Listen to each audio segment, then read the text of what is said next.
বন্ধুরা, বর্তমানে বাংলাদেশের টেকনাফ সীমান্তে ভয়াবহ বিমান হামলা চালাচ্ছে মিয়ানমারের জান্তা বাহিনী।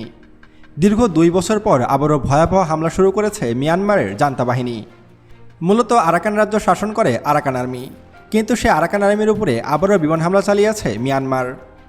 গতকাল দুপুরের সময় মিয়ানমারের জান্তা বাহিনী ভয়াবহ বিমান হামলা চালিয়েছে বাংলাদেশের টেকনাফ সীমান্তে। বাংলাদেশ ভূখণ্ড থেকে এই হামলার দৃশ্য স্পষ্ট দেখা গেছে এবং এর শব্দ এতটাই বিকট ছিল যে বাংলাদেশের সীমান্তবর্তী মানুষজন ভয় পেয়ে গিয়েছিল। আন্তর্জাতিক নিয়ম অনুযায়ী সীমান্ত এলাকায় এই ধরনের বিমান হামলা করার কোনো নিয়ম নেই। মিয়ানমার আন্তর্জাতিক আইন লঙ্ঘন করেই এই হামলাটি চালিয়েছে।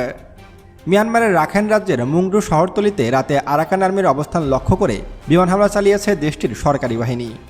আরাকান আর্মিও পাল্টা জবাব দিচ্ছে। এতে বিকট শব্দে বিস্ফোরণের ঘটনা ঘটেছে। বিস্ফোরণের শব্দে কাঁপছে টেকনাফ সীমান্তের লোকজনের শত শত ঘরবাড়ি। আতঙ্কে অনেকে সীমান্ত এলাকার ঘরবাড়ি ছেড়ে নিরাপদ আশ্রয়ে সরে গেছেন।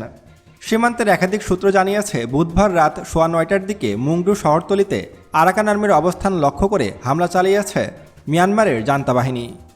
আর এই হামলার মধ্য দিয়ে মিয়ানমার আবারও প্রমাণ করল যে তারা বাংলাদেশে হামলার সক্ষমতা রাখে।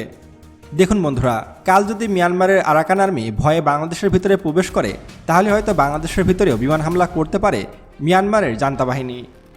তাদের বিমান বাহিনীকে প্রতিরোধ করার মতো কোনো সক্ষমতা বাংলাদেশের নেই। বর্তমানে মিয়ানমারের হাতে শক্তিশালী সব ফাইটার জেট রয়েছে, যার মধ্যে উল্লেখযোগ্য হল MiG-29, Sukhoi Su-30, Sukhoi Su-30 SME, এমনকি পাকিস্তানের তৈরি JF-17 থান্ডার ব্লক 3 রয়েছে তাদের হাতে। সব কিছু মিলিয়ে মিয়ানমারের বিমান বাহিনী বাংলাদেশ বিমান বাহিনীর চেয়ে কয়েক গুণ বেশি শক্তিশালী। আর এই কারণে তারা বাংলাদেশকে গুনতিতে ধরছে না। তারা বাংলাদেশের সীমান্ত এলাকায় একের পর এক বিমান হামলা চালাচ্ছে। কালকে যদি তারা বাংলাদেশে আক্রমণ করে, বিশেষ করে বাংলাদেশের যেসব মেগা প্রজেক্ট রয়েছে সেসব অঞ্চলে যদি মিয়ানমার হামলা করে, তাহলেও তাদের সেসব হামলা রুখতে পারবে না বাংলাদেশ। একে তো বাংলাদেশের হাতে কোনো শক্তিশালী ফাইটার জেট নেই, দ্বিতীয়ত বাংলাদেশের আকাশ প্রতিরক্ষা ব্যবস্থাও অনেক দুর্বল। বাংলাদেশের হাতে যুদ্ধবিমানের মধ্যে রয়েছে সেই 90-এর দশকের MiG-29 এবং 60-এর দশকের F-7। এইসব যুদ্ধবিমান দিয়ে বর্তমানে আর যুদ্ধ করা সম্ভব নয়। তারপরও বাংলাদেশের হাতে যে 8টি MiG-29 যুদ্ধবিমান রয়েছে, তার মধ্যে 4টি রয়েছে বেলারুশে সার্ভিসিংয়ের জন্য, আর বাকি 4টি দিয়ে কখনোই মিয়ানমারকে মোকাবেলা করা সম্ভব নয়। যেখানে মিয়ানমারের হাতে শত শত ফাইটার জেট রয়েছে, তাদের বিপরীতে আমাদের যুদ্ধবিমান নেই বললে চলে। আর যদি আমাদের আকাশ প্রতিরক্ষার ব্যবস্থার কথা বলি, তাহলে সেটি তো আরও দুর্বল।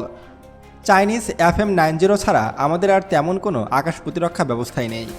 এগুলো দিয়ে মিয়ানমারের অ্যাডভান্স ফাইটার জেটগুলোকে মোকাবেলা করা সম্ভব নয়। বাংলাদেশ বিমান বাহিনীর স্লোগান হলো, বাংলার আকাশ রাখিব মুক্ত। বাংলার আকাশ রাখিব মুক্ত তো দূরের কথা, বাংলার আকাশে সুরক্ষা দেওয়ার মতো ক্ষমতা বর্তমানে বাংলাদেশ বিমান বাহিনীর নেই। তাই বাংলাদেশ বিমান বাহিনীর দ্রুত চীনের তৈরি Z-10C ফাইটার জেটের ডেলিভারি নিতে হবে। সেই সাথে চীনের যেই HQ-9B মডেলের এয়ার ডিফেন্স সিস্টেম রয়েছে সেগুলোরও ডেলিভারি নিতে হবে। নয়তোবা মিয়ানমার একদিন সত্যি সত্যি বাংলাদেশে আক্রমণ করে বসবে।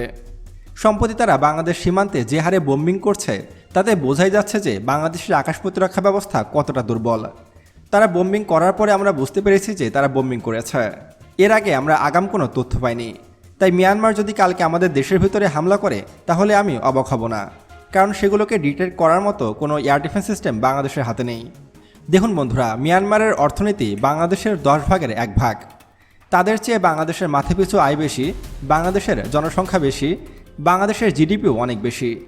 তারপরও একমাত্র দুর্নীতির কারণে এবং ভারতের বাধার কারণে বাংলাদেশের সামরিক বাহিনী এক প্রকার মেরুদণ্ডহীন হয়ে আছে।